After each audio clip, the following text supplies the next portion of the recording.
Assalamualaikum warahmatullahi wabarakatuh. Halo semuanya, perkenalkan saya Miranda Putri dengan NIM 2308724 dari Program Studi Sistem Telekomunikasi Angkatan 2023 Universitas Pendidikan Indonesia Kampus UPI Purwakarta. Pada kesempatan kali ini, saya akan berbagi materi tentang amplitude shift keying atau yang sering kita dengar adalah ASK pada mata kuliah Sistem Komunikasi.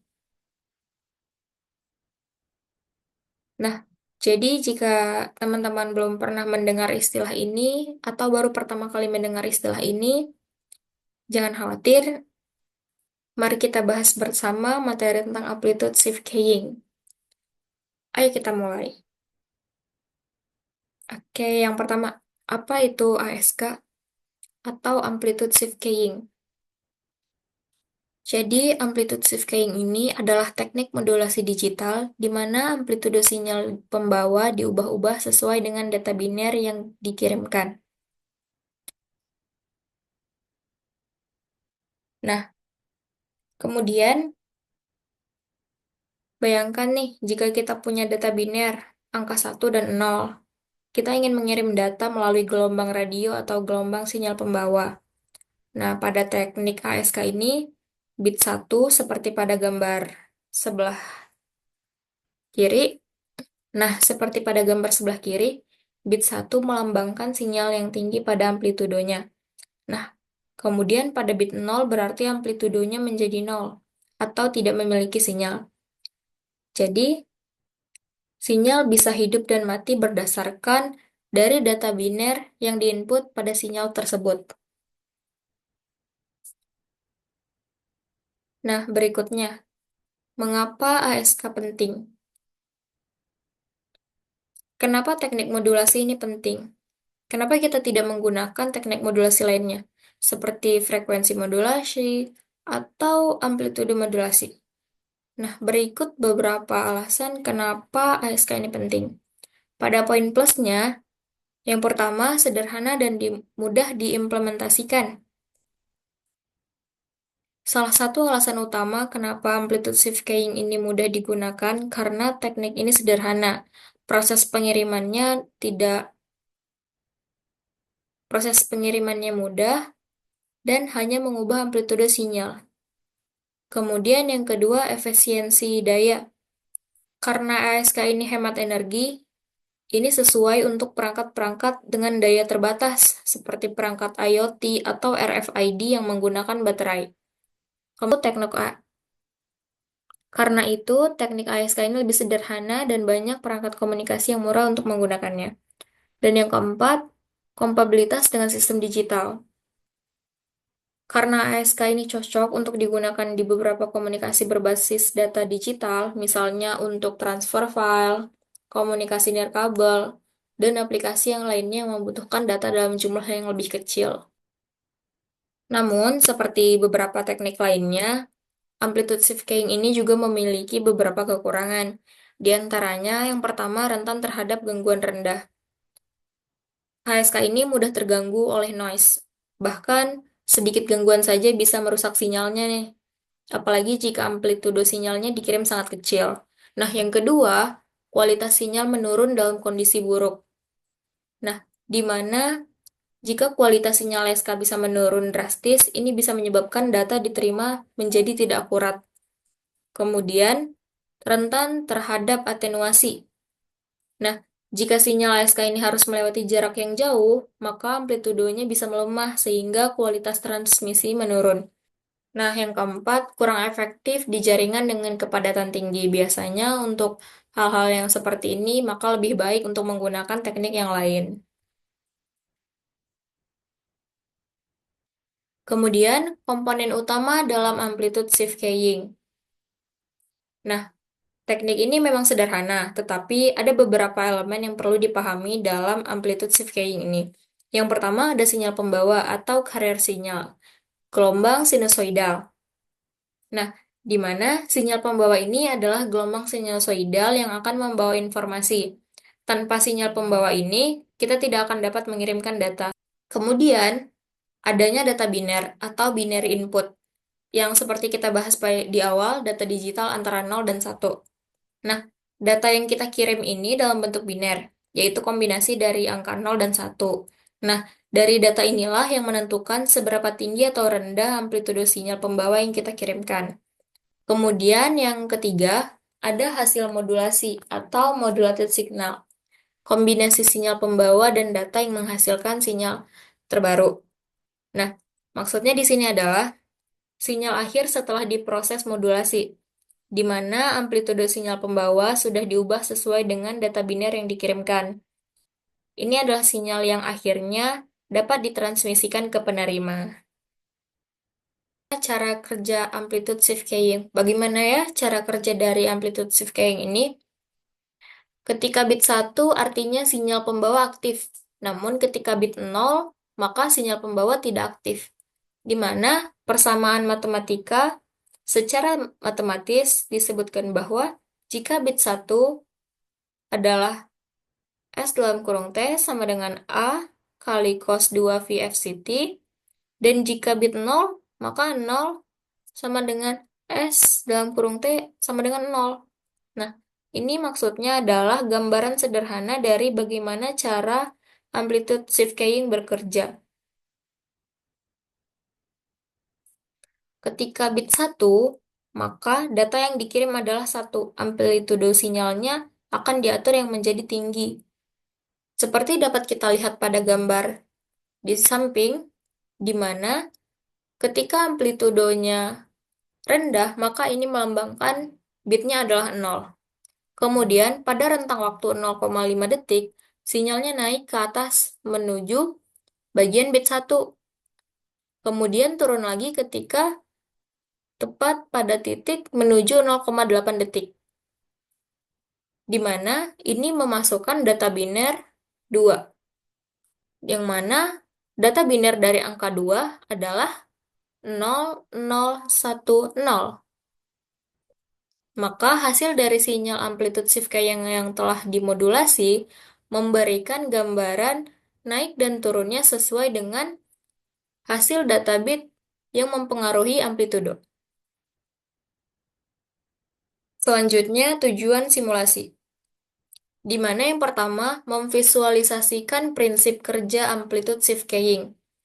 Nah, dengan melakukan simulasi, kita dapat melihat bagaimana cara sinyal amplitude shift keying bekerja, dan bagaimana data biner dapat mengubah amplitudo sinyal naik turun sesuai dengan data yang kita input. Kemudian, yang kedua, meningkatkan pemahaman konsep amplitude shift keying.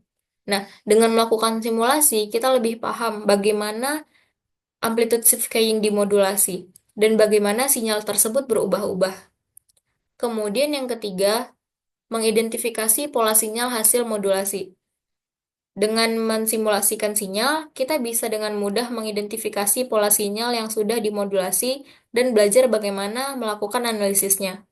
Kemudian yang keempat, mendukung aplikasi amplitude shift keying di dunia nyata. Maksudnya, ketika kita melakukan simulasi ini juga membantu kita bagaimana melihat amplitude shift keying diterapkan pada dunia nyata, baik dalam komunikasi jarak pendek atau dalam aplikasi seperti modem dan RFID. Nah, kemudian yang kelima, mengasah keterampilan simulasi komputer. Nah, tentu saja nih, ketika kita mau melakukan simulasi, kita akan menggunakan beberapa software khusus yang terdapat pada komputer. Selanjutnya, langkah-langkah simulasi. Nah, untuk melakukan simulasi amplitude shift keying, ada beberapa hal yang harus kita lakukan.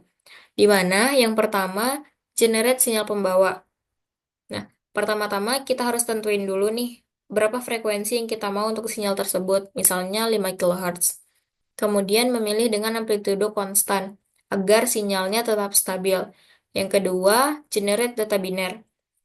Kita bisa tentukan data biner yang akan kita modulasi, seperti biner 0010. Nah, yang ketiga, modulasi amplitude shift keying, kombinasikan sinyal pembawa dengan data biner.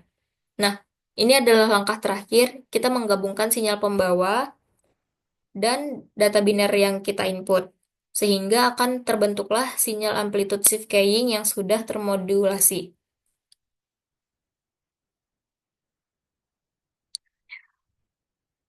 rusak.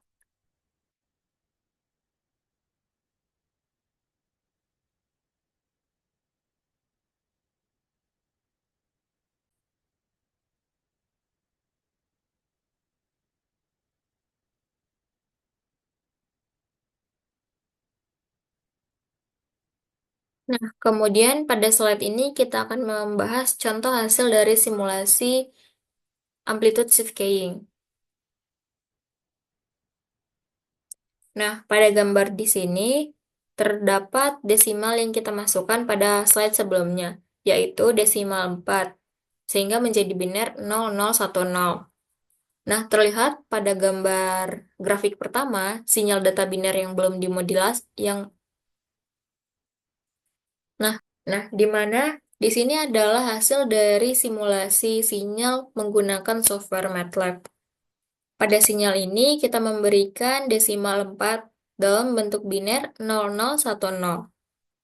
Nah, pada bagian atas grafik pertama dapat kita lihat sinyal data biner sebelum proses modulasi.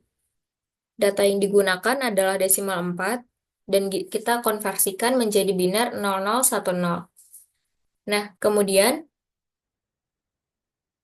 sinyal biner ini sederhana dengan amplitudo 0 untuk nilai biner 0 dan amplitudo 1 untuk nilai biner 1. Nah, pada grafik ini menggambarkan bagaimana data digital direpresentasikan sebelum diolah lebih lanjut dengan amplitude shift keying. Nah, kemudian pada grafik yang kedua bagian bawah, setelah sinyal dimodulasi, dapat kita lihat ini adalah perubahan dari mana sinyal analog, maksudnya pada grafik kedua, pada sinyal yang telah dimodulasi, dapat kita lihat ini adalah hasil modulasi amplitude shift keying. Di sini, sinyal biner ini sudah diubah menjadi sinyal analog, di mana amplitudo gelombang disesuaikan dengan untuk biner 1, amplitudonya menjadi lebih tinggi, sedangkan untuk biner 0, maka amplitudonya menjadi rendah, atau bahkan 0. Nah, proses ini memungkinkan sinyal biner digital dapat ditransmisikan melalui media komunikasi yang menggunakan sinyal analog. Nah, sehingga kesimpulan pada kedua grafik ini menjelaskan bagaimana data biner sederhana dapat diubah menjadi bentuk yang lebih kompleks untuk melakukan pengiriman data. Nah, modulasi ini sangat penting dalam sistem komunikasi digital seperti telekomunikasi, jaringan komputer, dan lainnya. Selanjutnya, aplikasi ASK. Penggunaan amplitude shift keying di dunia nyata. Yang pertama, modem mengubah data digital menjadi sinyal analog. Nah, dapat kita lihat pada gambar tersebut menampilkan di mana data yang dikirim dari komputer atau laptop dalam bentuk digital diubah menjadi sinyal analog oleh modem, sesuai dengan data digital dengan biner 1 dan 0. Nah, 1 dan 0 ini adalah biner yang mengirimkan di mana laptop mengirimkan data biner 101010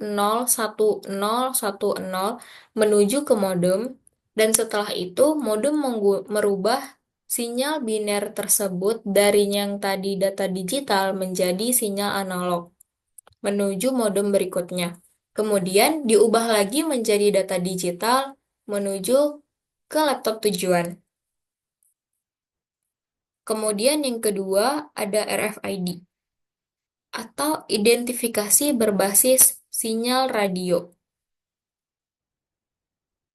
Metode shift keying ini juga dapat digunakan pada RFID, di mana data digital dikirimkan melalui modulasi amplitude shift keying menggunakan perubahan amplitude sinyal radio.